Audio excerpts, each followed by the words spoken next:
Oi pessoal, tudo bem? Há um tempo atrás eu postei um videozinho aqui falando um pouco sobre os bastidores teóricos das atividades que nós fazemos aqui no Sítio Pau d'Água. Nos cursos do dia a dia não dá pra gente ficar levantando muito essa questão teórica, essa questão de embasamento teórico da nossa atividade, e ela acaba meio passando batido mesmo, né? Agora na pandemia eu resolvi então gravar esses videozinhos para tentar mostrar um pouquinho essa cozinha, esses bastidores do pensamento que está por trás da atividade do Pau d'Água. Um dos assuntos que eu tratei lá atrás foi a questão dessa diferenciação entre técnica, tecnologia e objeto técnico. Hoje eu queria avançar um pouquinho nessa conversa sobre tecnologia e cultura, que vai ser um pouco o tema que nós vamos tratar aqui hoje. Eu vou me basear, só para quem quiser ter um pouco mais de referência acadêmica, eu vou me basear aqui basicamente em dois autores, que é o Andrew Finberg e o Simon Don, que vão falar um pouco sobre essa questão da tecnologia e da cultura, ok? Como é que nós vamos então começar essa nossa conversa? Primeiro tentando definir ou pensar o que significa cultura. Aqui eu vou usar um conceito de cultura que vem de um antropólogo chamado Edward Tylor. E esse conceito de cultura vai dizer mais ou menos o seguinte: cultura é tudo aquilo que o homem aprende como membro de uma sociedade. Ou seja, pega uma pessoa, tira o que é biológico, tira o que é genético, o que sobrar é a cultura. É aquilo que o homem aprende no seu convívio social. Isso é a cultura. Inclusive esse conceito de cultura é um conceito que nós utilizamos aqui no PDC, no nosso curso de permacultura. A gente trabalha a partir desse conceito de cultura. Bom, a cultura então ela vai ter uma parte, ela vai ter uma dimensão imaterial e uma dimensão material. O que é essa dimensão imaterial?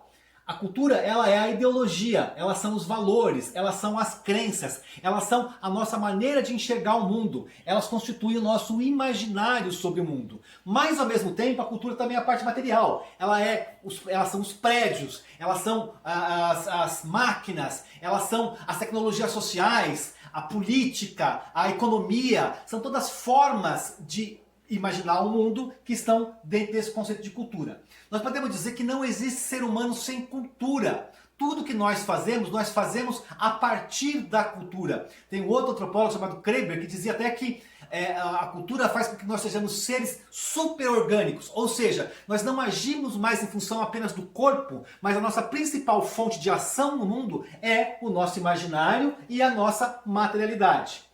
Como eu falei lá atrás, o conceito de tecnologia, ele tem tudo a ver com isso. Por quê? Porque a tecnologia, ela também vai ter então essa dimensão imaterial e essa dimensão material. Tecnologia, só lembrando, é a maneira como uma sociedade organiza a sua ação no mundo. Tecnologia é a maneira como a sociedade organiza os seus saberes relativos a uma finalidade. Tecnologia não é um objeto. O objeto a gente vai chamar de objeto técnico. Tecnologia é uma lógica. Logos é um conhecimento. É uma maneira de chegar ao mundo. O que a gente não vai derivar disso aqui? Essa ideia de que nenhuma tecnologia é neutra. Ou seja, o princípio da não neutralidade. O que significa que nenhuma tecnologia é neutra? Significa que toda tecnologia ela tem dentro de si valores, visões de mundo, ideias. Uma tecnologia nunca é um objeto que ele aparece no mundo a partir do nada. Ele aparece sempre a partir da visão daquela sociedade sobre si mesma e da visão daquele grupo de criadores da tecnologia sobre a sociedade. Então a tecnologia é cheia de valores. Uma arma, vou pegar um exemplo bem clássico, uma arma, um revólver. Ele pressupõe uma certa visão de mundo. Ele pressupõe uma certa visão de violência. O revólver não é neutro. Se eu mato um bandido ele é bom, se eu mato um mocinho ele é ruim. O revólver ele é uma tecnologia, ele é um objeto técnico que tem por trás uma organização do mundo no qual aquele tipo de violência é possível. Então ele é um valor. Eu não uso um revólver para cultivar a terra. Eu não uso um revólver para fazer festa de São João. O revólver ele tem uma utilização específica que está incrustada nele, que está materializada nele. Ele é um valor materializado, ele é uma visão de mundo materializada. Assim é a enxada, assim é o computador, assim é o celular, assim é a energia elétrica, assim é um banco, assim é uma academia de musculação. São tecnologias, são arranjos tecnológicos que expressam valores, crenças, ideologias e um imaginário. Isso é muito legal da gente perceber porque a gente deixa de ser ingênuo em relação ao objeto técnico e achar que ele serve para qualquer coisa. Não! ele vai reproduzir, ele tende a reproduzir a cultura e os valores nos quais eles foram criados. Quando nós então pensamos nesse tipo de tecnologia, dessa forma de pensar tecnologia, nós vamos ver que a tecnologia, os objetos técnicos que nós vamos escolher para lidar com o nosso dia a dia, eles são carregados de valores. Eles nos conduzem para um lado ou para outro. Eu posso ter objetos técnicos que nos levam a uma emancipação e uns objetos técnicos que vão nos levar para uma escravidão. Eu posso ter objetos técnicos que são machistas. Eu posso ter objetos técnicos que são excludentes. Eu posso ter objetos técnicos que são de reforço de violência, que são muito de uso individual, que eles são egocêntricos. E eu posso ter objetos técnicos que são mais altruístas. O objeto técnico, ele não é apenas uma maneira de fazer alguma coisa. Ele é uma maneira de incorporar um valor e uma visão de mundo sobre o que fazer. Daí eu vou derivar duas coisinhas para a gente poder encerrar essa primeira parte. A primeira é a seguinte. Existe um princípio chamado dominância técnica. O que significa isso? Não é apenas o objeto técnico que possui um valor socialmente dado. As pessoas que usam aquele objeto técnico acabam compartilhando do valor dele. Então, usar uma enxada faz com que o grupo que usa essa enxada tenha um certo valor social, diferente de usar o computador, diferente de usar o celular. O uso de um grupo, de um certo objeto técnico, vai implicar um lugar dele na hierarquia social.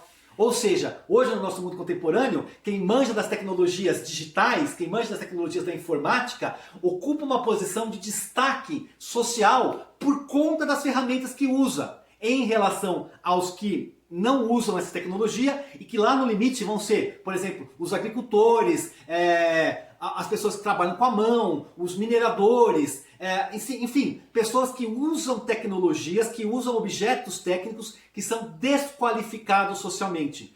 Portanto, tecnologia também é uma forma de hierarquizar a sociedade.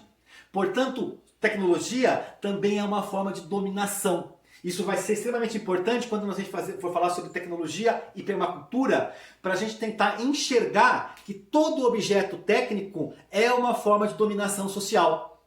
E o último conceito que tem que trabalhar é a ideia do hackeamento.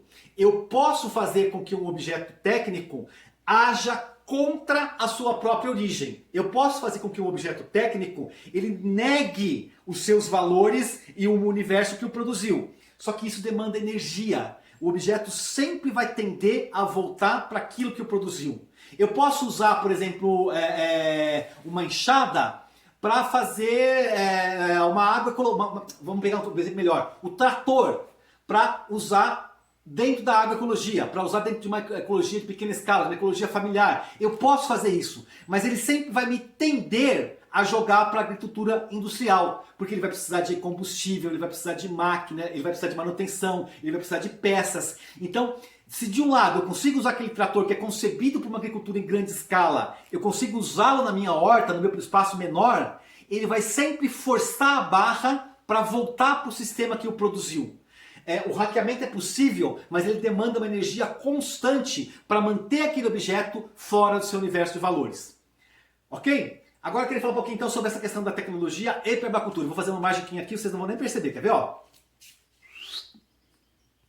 Vamos trazer então um pouco essa discussão para o campo da permacultura. Aqui eu peguei um pouquinho da ideia da flor da permacultura, lá do David Holmgren, em que ele vai colocar no centro da permacultura a ética e os princípios de design, e depois vai variar dessa forma 7 pétalas, que são posse da terra e governança, economia e finanças, saúde e bem-estar, educação e cultura, manejo da terra e da natureza, ferramentas, tecnologia e espaço construído. O que são essas pétalas? São áreas de atuação da permacultura. São áreas em que a ética e os princípios de design elas podem intervir para produzir algum resultado.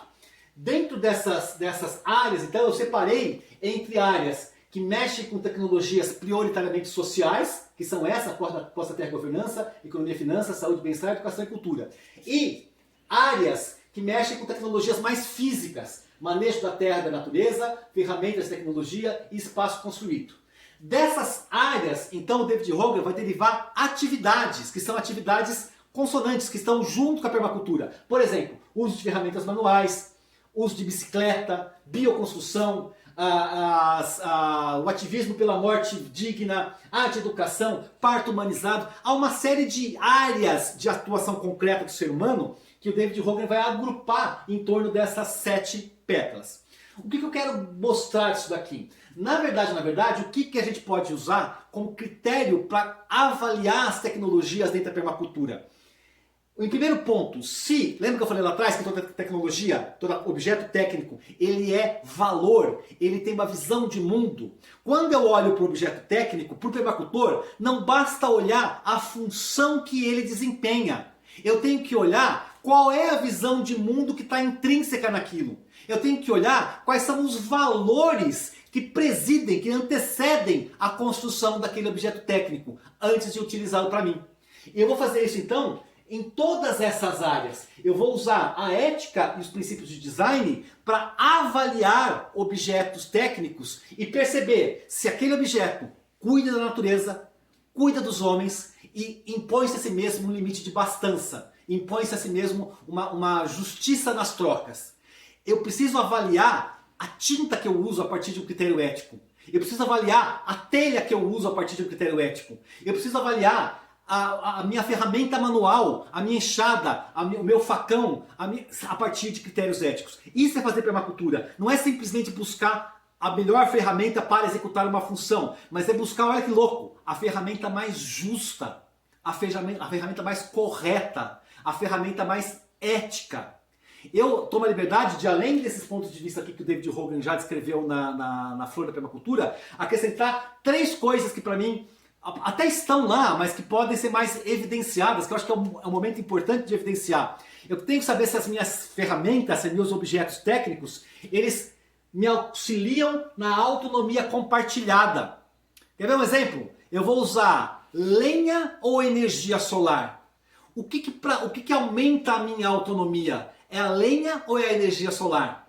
Num dado concreto, num design concreto, se eu tenho que tomar uma decisão sobre que forma de energia eu vou usar, eu tenho que levar em consideração que a energia solar ela pode ser muito interessante, mas ela diminui a minha autonomia. Eu tenho muito mais autonomia em produzir a minha energia a partir da lenha do que a partir de uma placa solar, que quando quebrar eu tenho que levar para o mecânico, eu tenho que levar para a manutenção. Eu não consigo fazer aquilo sozinho. Então esse critério é um critério importantíssimo para avaliar eticamente uma tecnologia.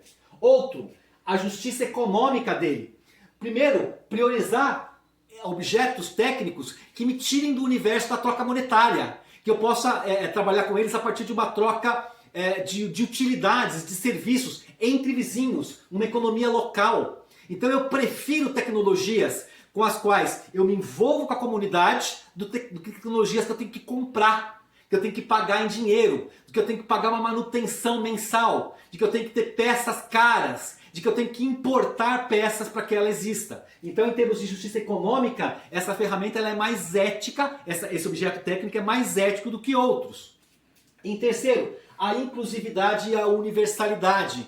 Essa é uma ferramenta que ela permite que qualquer pessoa mexa. É uma ferramenta que carrega traços, por exemplo, machistas ou racistas. Ela é uma ferramenta inclusiva para pessoas com necessidades especiais. Ela é uma ferramenta que permite que ela seja apropriada por pessoas de qualquer idade, por pessoas de qualquer posição social. Ela é um privilégio, porque tem ferramentas e tem objetos técnicos que são privilégios. Então, trabalhar com o conceito, com a ideia de que o meu design e que os objetos técnicos que eu vou dispor no meu design, eles trazem o benefício para o maior número possível de pessoas e não são privilégios de um grupo social, não são privilégios de gênero, não são privilégios de nenhum tipo de questão racial. Isso também deve constar no meu design. É uma dimensão ética do meu objeto técnico. Por quê? Porque nenhum objeto técnico é neutro. Objeto técnico é cultura incorporada, é valor incorporado. Ele tem uma dimensão